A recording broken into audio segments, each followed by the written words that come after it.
Pouvez-vous accorder 60 secondes de votre vie au Seigneur? Vous le faire dès maintenant en partageant cette vidéo.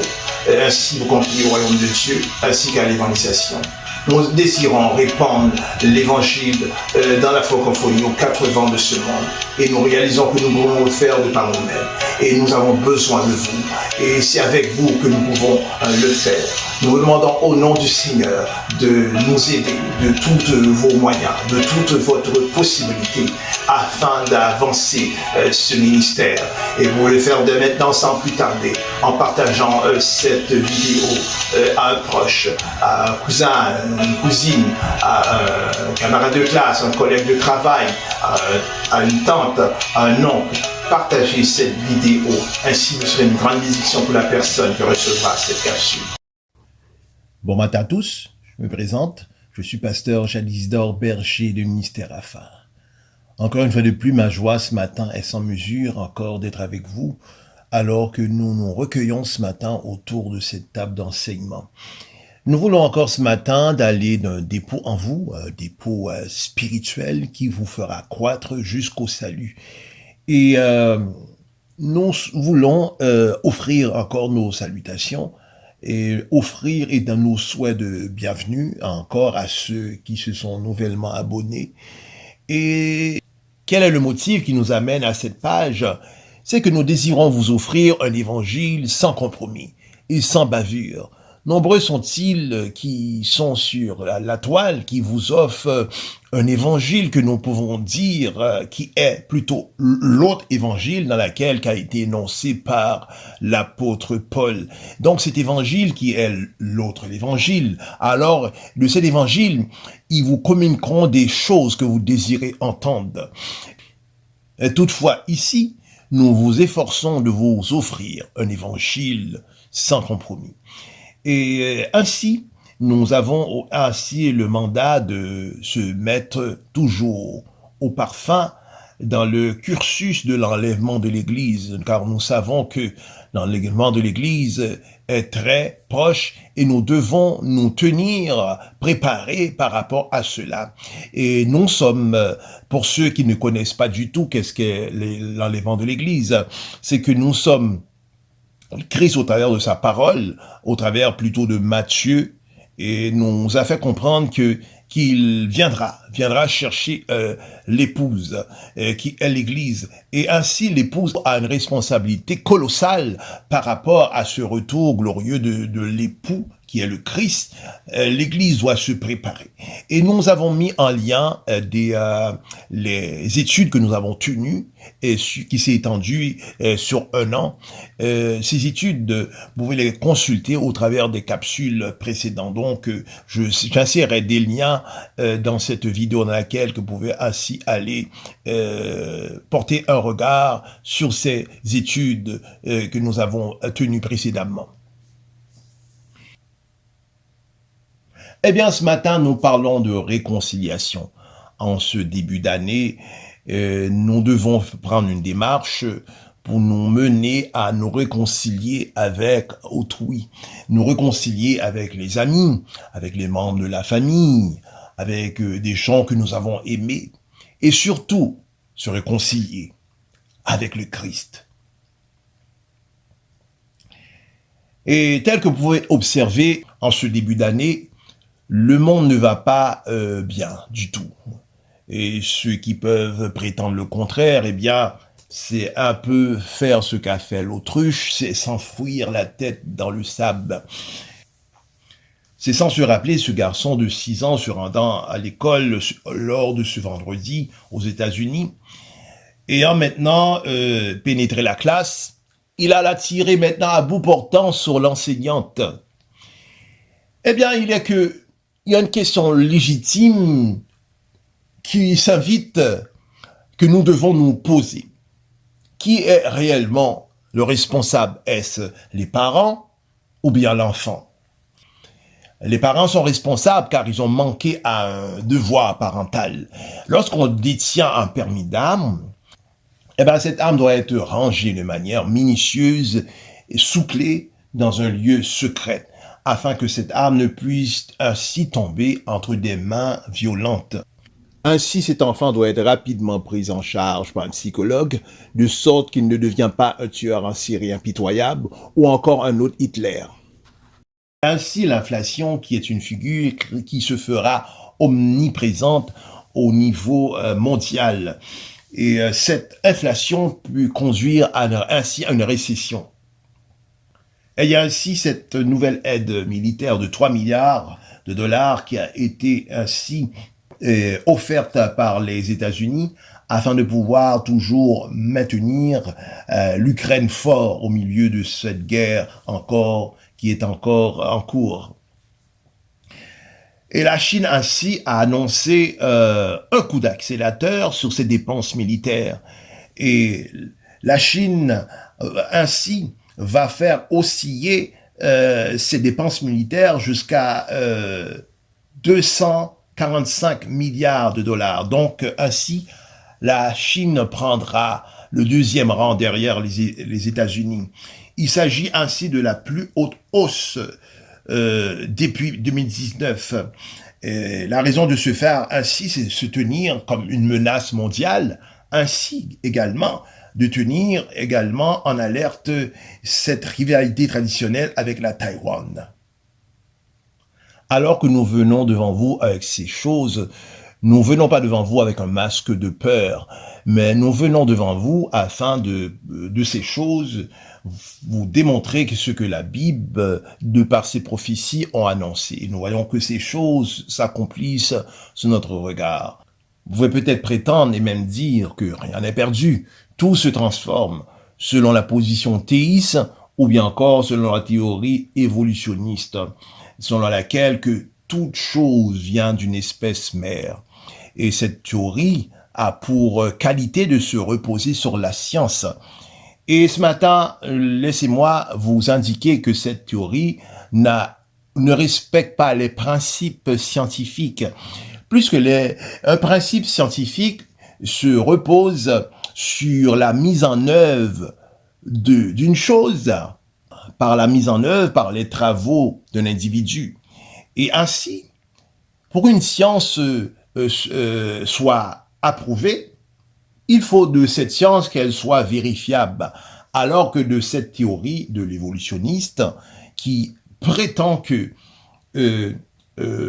cette espèce mère a connu une évolution après des millions ou peut-être même des milliards d'années, eh bien, de cette théorie, il n'y a aucune pièce vérificatrice par rapport à cette théorie mise de l'avant. Alors, au niveau scientifique, cela devrait être refuté, car cette théorie, elle est non vérifiable. Par contre, la théorie créationniste est vérifiable.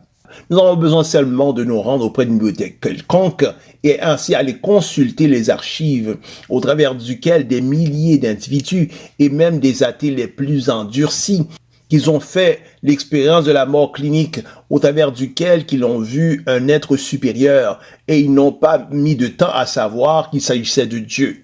Et toujours selon la théorie créationniste, un autre élément qui coche la case des éléments vérifiables, des éléments scientifiques qui indiquent la précision dans laquelle que les choses ont été créées.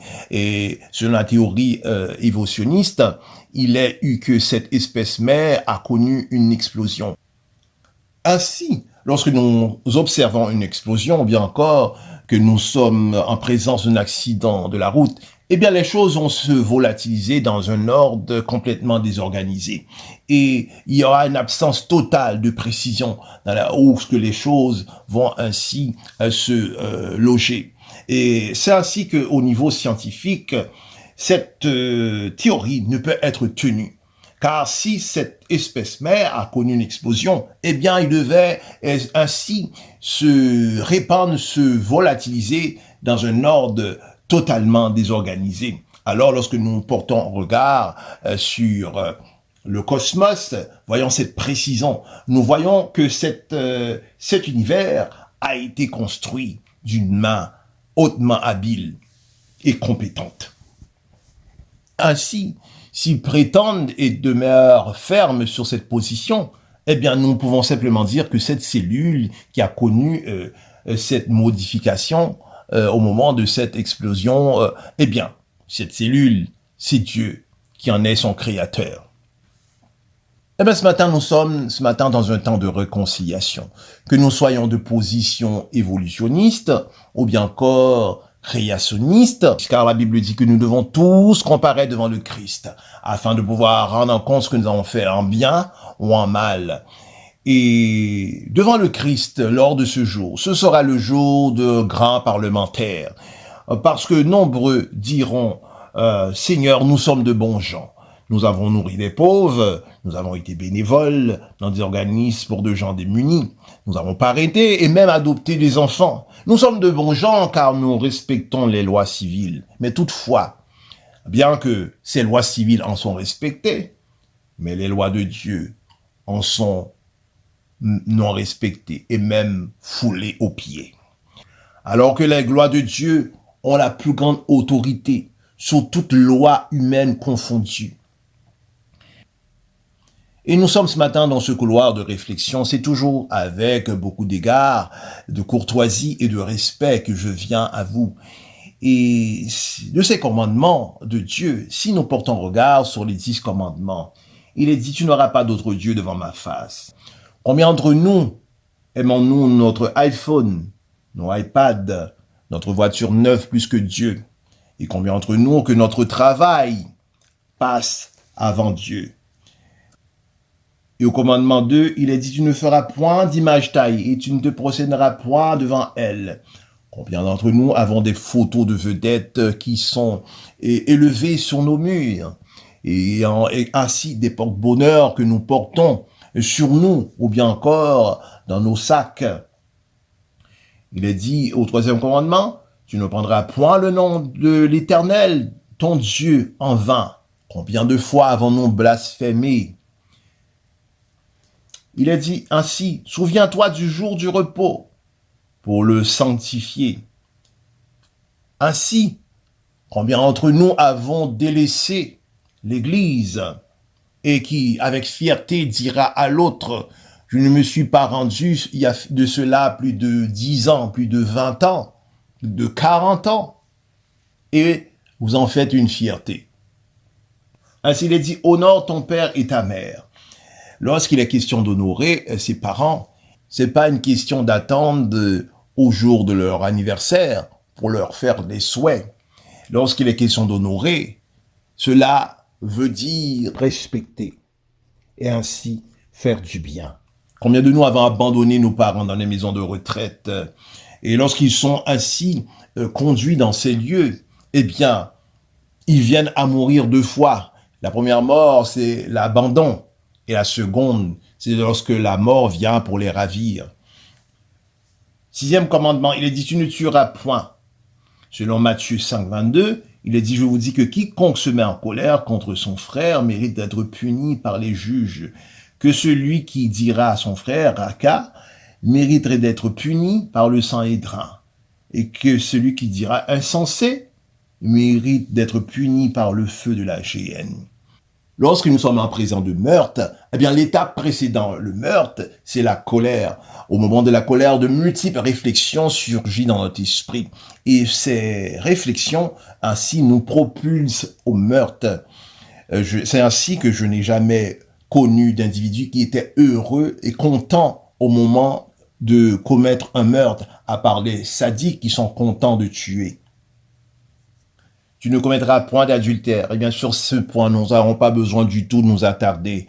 Et au niveau de l'adultère, il y a l'adultère spirituel. Lorsque nous consultons des liseuses de bonnes aventures, des voyants, lorsque nous consultons des chamans, il y a ainsi l'adultère conjugal. C'est lorsque nous allons, nous délaissons le lit conjugal afin de pouvoir aller auprès d'autres femmes ou bien encore d'autres hommes. Et selon Matthieu 5, 28, Jésus le Christ a dit, quiconque déshabillera une femme de par ses yeux, eh bien, il aurait commis l'adultère avec elle dans son cœur. Le 10e et dernier commandement. Tu ne convoiteras point. Combien de nous avons-nous convoité la femme ou bien encore l'homme d'autrui, la réussite ou le succès de l'autre? Ainsi, vous pouvez énoncer que, bon, je préfère me sauver moi-même. Eh bien, pour ce faire, pour se sauver soi-même, de ces lois que nous venons manifestement d'évoquer, il vous faut parfaitement les observer. Autrement, dans un autre ordre d'idées, il vous faut être parfait. Alors, nous savons que cela, c'est une tâche colossale d'arriver à ce niveau de perfection.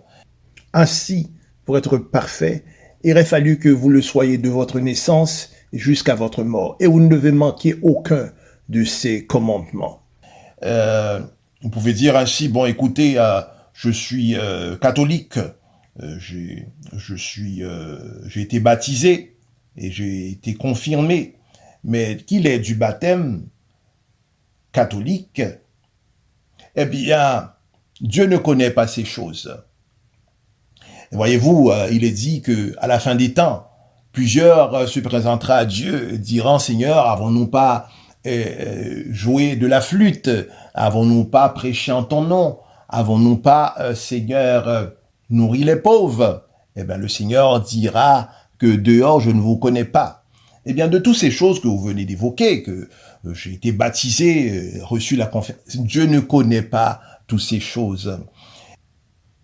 Ainsi, il est dit qu'on les reconnaîtra par leurs œuvres, selon Matthieu 7, 15.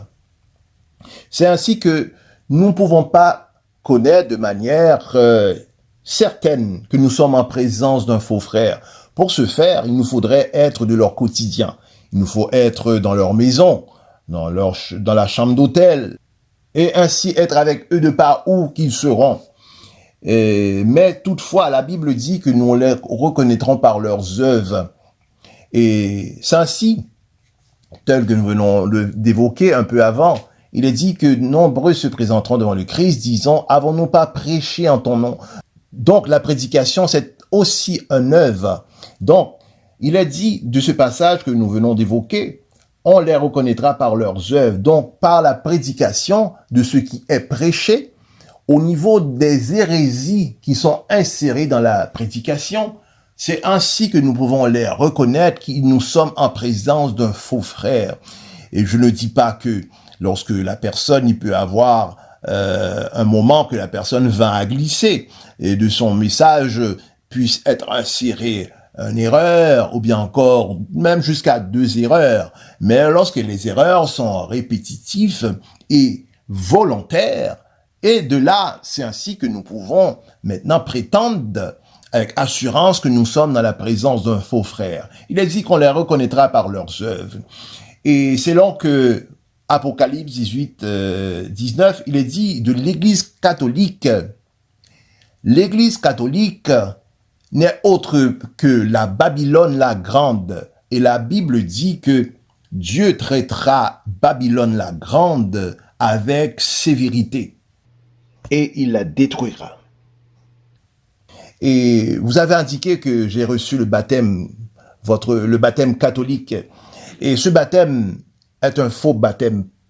Tel que nous avons évoqué, que l'Église catholique, c'est une fausse religion, car elle comporte de nombreuses et multiples hérésies, des choses qui sont contre doctrine, telles que le baptême, la communion, les images taillées, l'adoration de Marie et de Saint Paul, de Jean, les rites de béatification, c'est-à-dire des cultes en l'honneur d'hommes décédés. Et ainsi, il y a le principe du purgatoire et des rythmes ainsi chaldéens. Donc, le baptême que vous avez reçu, ce baptême que dit catholique, c'est un faux baptême, puisque le baptême, bibliquement parlant, c'est un baptême par immersion. Donc, de la tête jusqu'aux pieds de l'individu est ainsi submergé dans l'eau. Alors que le baptême catholique, on vous asperge quelques gouttes sur le front. Donc, le baptême catholique, dans un concept biblique, c'est un baptême à refuter.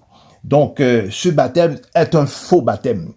Et il y a également la communion que nous venons d'évoquer. C'est une fausse communion, car la communion consiste en le manger du pain et également de boire du sang de Christ, de toute évidence, de manière symbolique. Et donc, au niveau de la communion, il vous est donné seulement l'hostie. Donc, vous n'avez jamais mangé de manière... vous n'avez jamais mangé pour être dans une communion parfaite avec le Seigneur. Donc, vous avez simplement mangé le corps, mais vous n'avez point bu le sang, toujours de manière symbolique du Christ. Donc, cette communion, c'est une fausse communion. Et les statues qui sont omniprésentes, ces statues dans lesquelles que vous inclinez pour aller à quelques prières, alors que, tel que nous venons d'évoquer un peu avant, il est dit que tu ne te feras point d'image taillée. Et cela, c'est une grande abomination devant le Seigneur.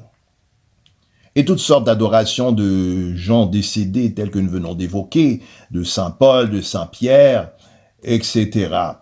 Et toutes ces rites béatificatifs ou canoniques sont devant Dieu qu'abomination. Le purgatoire que nous venons d'évoquer, il n'y a pas de purgatoire, c'est-à-dire après notre décès, nous rentrons dans cette chambre de purgation.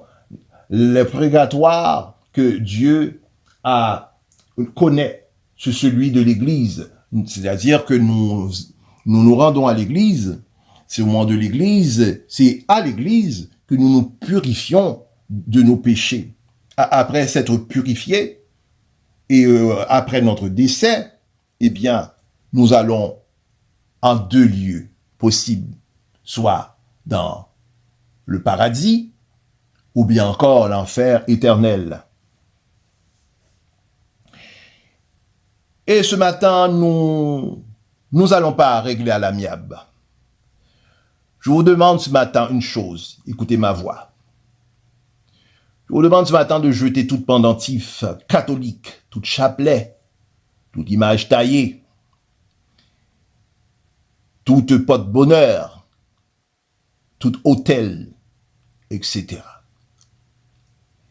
Et ce matin, je vous invite ce matin à vous réconcilier avec le Christ, au vrai évangile, au vrai Christ.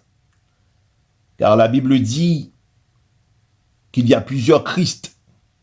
Le Christ qui vous est présenté au travers de l'Église catholique, c'est un faux Christ. Car la Bible dit qu'il y a plusieurs Christ selon Matthieu 24, 5. Eh bien, dans l'éternité, nous pouvons la vivre en deux lieux seulement.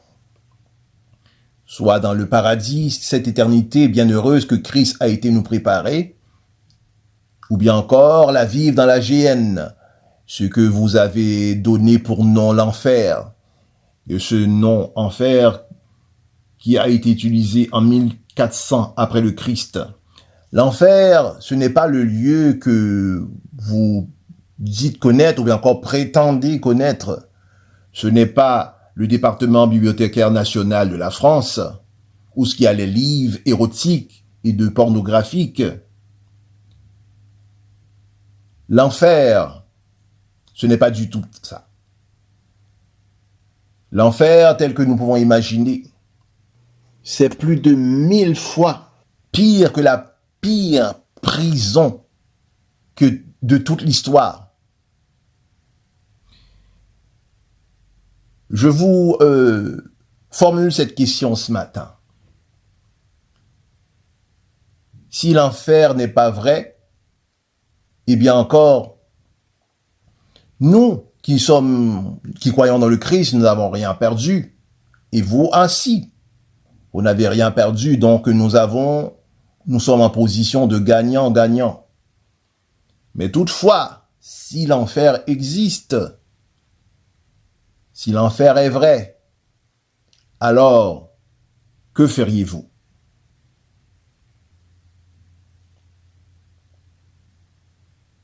Eh bien, ce matin, nous sommes dans un temps de réconciliation avec le Christ. Et ce matin, je vous invite à répéter cette prière avec moi, si vous voulez vous donner à Christ. Et ainsi pour ceux qui étaient dans le Christ, pour une raison ou bien une autre, qu'ils ont retourné à leur vie précédente. vous tournez la vie de débauche, la vie du monde. Je vous invite ce matin à répéter cette prière après moi. Père des cieux, à toi seul soit la gloire, la louange. À toi seul soit l'honneur. Seigneur, tu es magnifiquement grand et puissant. Béni sois-tu. Je viens devant toi, Seigneur, avec mes péchés nombreux, avec mes iniquités. Puisses-tu me pardonner, Père éternel. J'abandonne tout cela afin de venir, éternel, à toi. À partir de ce matin, je suis de ta propriété. Entièrement, Seigneur éternel. Sois mon maître et mon Seigneur. C'est ainsi que je te prie. Au nom de Jésus-Christ, à lui seul soit la gloire, d'éternité en éternité. Amen. Mes chers amis, l'heure vient de se quitter. Nous serons ensemble la semaine prochaine du voulant. D'ici là, veuillez appuyer sur la cloche de notification afin de pouvoir consulter la vidéo lorsqu'elle sera mise en ligne. Veuillez appuyer également sur le pouce vers le haut pour liker la vidéo. Veuillez également partager la vidéo. Donc, sur ce, que Dieu puisse bien vous garder. C'est Pasteur Jade qui vous dit à la prochaine.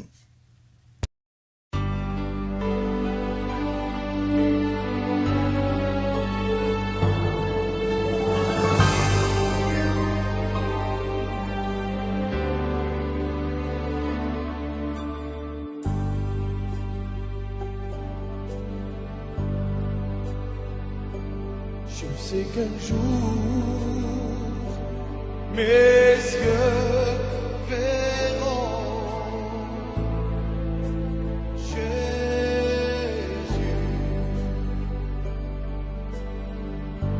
Je sais qu'un jour,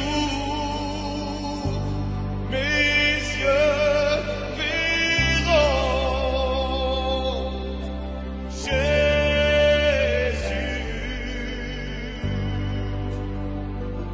Si je marche jusqu'au bout, par la foi et malgré tout, je sais qu'un jour, mes yeux verront Jésus.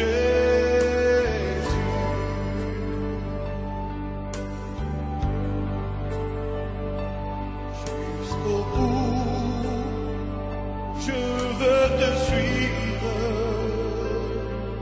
dans les bons, les mauvais jours. Avec Dieu, mourir c'est vivre. Avec Jésus, oui pour toujours. Je sais qu'un jour, mes yeux verront Jésus. Je sais qu'un jour, mes yeux verront Jésus. Si je marche jusqu'au bout, par la foi et malgré tout, je sais qu'un jour,